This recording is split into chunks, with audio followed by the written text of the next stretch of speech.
pendidikan di Indonesia. Pada saat ini telah ada rumusan mengenai pilar tersebut. Yang paling terkenal adalah 4 pilar pendidikan yang dirumuskan oleh UNESCO. Namun 4 pilar yang diungkapkan UNESCO ini tidak mengakomodasi tujuan dari sistem pendidikan nasional di Indonesia yang tercantum dalam Undang-Undang Nomor 20 Tahun 2003 tentang Sistem Pendidikan Nasional Pasal 1 Ayat 1. Oleh karena itu, timbullah penambahan pilar agar dapat menjadi pilar yang mengakomodasi tujuan dari sistem pendidikan Indonesia. Yang pertama, learning to believe in God atau belajar untuk meyakini Tuhan Yang Maha Esa. Mempercayai dan meyakini Tuhan Yang Maha Esa tidak terdapat dalam pilar UNESCO. Inilah pilar yang hilang, namun tidak demikian dengan Indonesia. Implementasi pilar ini sudah terdapat dengan adanya mata pelajaran agama dan juga PKN yang mengajarkan budi pekerti dan kepercayaan terhadap Tuhan Yang Maha Esa. Yang kedua, learning to know atau belajar untuk mengetahui. Pilar belajar untuk mengetahui berkenaan dengan cara mendapatkan pengetahuan, pemahaman dengan media yang ada. Media bisa berupa buku, internet, dan teknologi yang lainnya. Implementasi pilar ini sudah berjalan di Indonesia. Proses belajar, membaca, menghafal, dan mendengarkan di kelas merupakan implementasi dari pilar ini. Kemudian, yang ketiga, learning to do.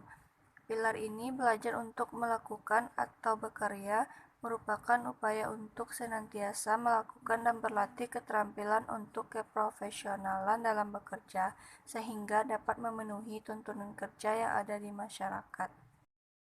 Selanjutnya, learning to live together atau belajar hidup bersama. Pilar keempat ini belajar hidup bersama karena masyarakat memiliki latar belakang yang berbeda-beda. Apalagi di zaman globalisasi seperti sekarang ini, masyarakat dengan latar belakang yang berbeda-beda, oleh karena itu membantu dan menghargai satu sama lain. Yang terakhir yaitu learning to be atau belajar untuk menjadi atau berkembang secara utuh. Belajar untuk menjadi atau berkembang secara utuh berkaitan dengan tuntunan kehidupan yang semakin kompleks sehingga dibutuhkan suatu karakter pada diri individu.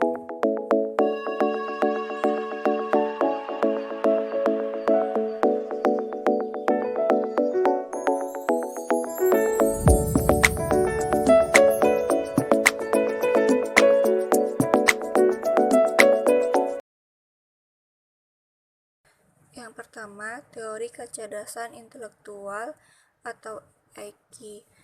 IQ merupakan istilah dari pengelompokan kecerdasan manusia yang pertama kali diperkenalkan oleh Alfred Binet, ahli psikologi dari Prancis pada abad ke-20.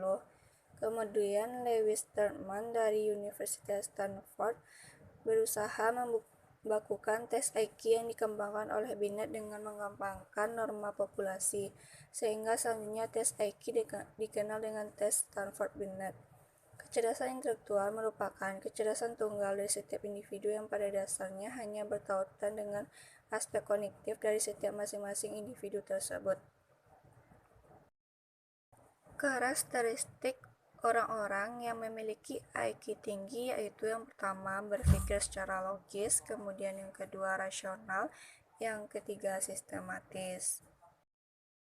Faktor yang mempengaruhi seseorang yang memiliki IQ yang tinggi yaitu ada faktor bawaan, lingkungan, dan juga kebebasan. Peran IQ dalam kehidupan sangat penting karena IQ merupakan kecerdasan yang dimiliki oleh otak manusia yang dapat melakukan beberapa kemampuan seperti kemampuan menalar, merencanakan, memecahkan masalah, dan lain-lain.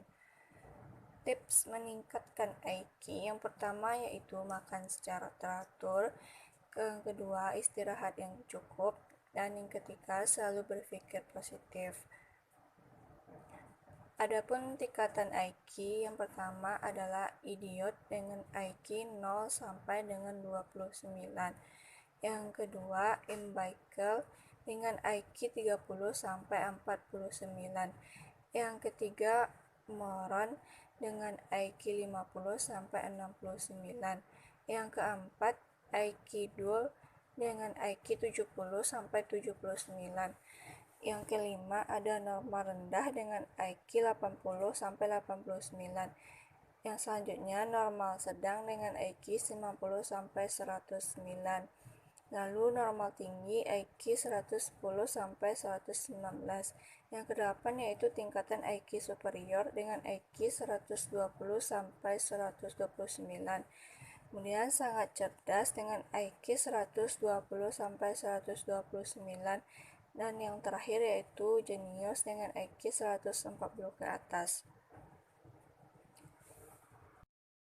Selanjutnya, kecerdasan emosional atau EQ. Menurut Goleman pada tahun 1999, kecerdasan emosional merupakan kemampuan individu untuk mengenal emosi diri sendiri, emosi orang lain, memotivasi diri sendiri, dan mengelola dengan baik emosi pada diri sendiri dalam berhubungan dengan orang lain. Contohnya, seorang anak mampu mengekspresikan dan mengontrol rasa bahagianya ketika mendapat nilai ujian yang bagus, atau rasa sedih dan kecewanya ketika mendapat nilai ujian yang jelek untuk tidak berlarut atau berlebihan.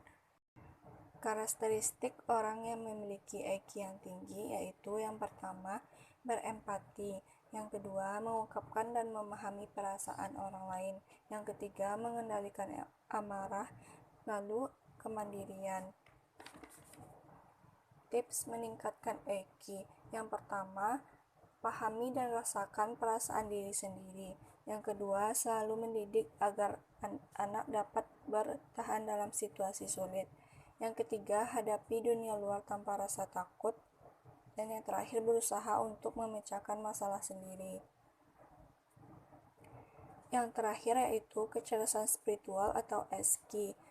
Dana Zohar dan Ian Marshall juga mendefinisikan kecerdasan spiritual sebagai kecerdasan untuk menghadapi persoalan makna atau value, yaitu kecerdasan untuk menempatkan perilaku dalam hidup kita, kecerdasan untuk menilai bahwa jalan hidup seseorang lebih bermakna dibandingkan dengan orang lain. Contohnya, seorang anak mampu menyimpulkan dan mengambil hikmah ketika dirinya kecewa saat mendapatkan nilai ujian jelek akibat kelalaian dengan tidak belajar dengan rajin. Adapun tips meningkatkan SQ ini adalah seringlah melakukan mawas diri dan renungan mengenai diri sendiri. Lalu kenali tujuan, tanggung jawab, dan kewajiban hidup kita.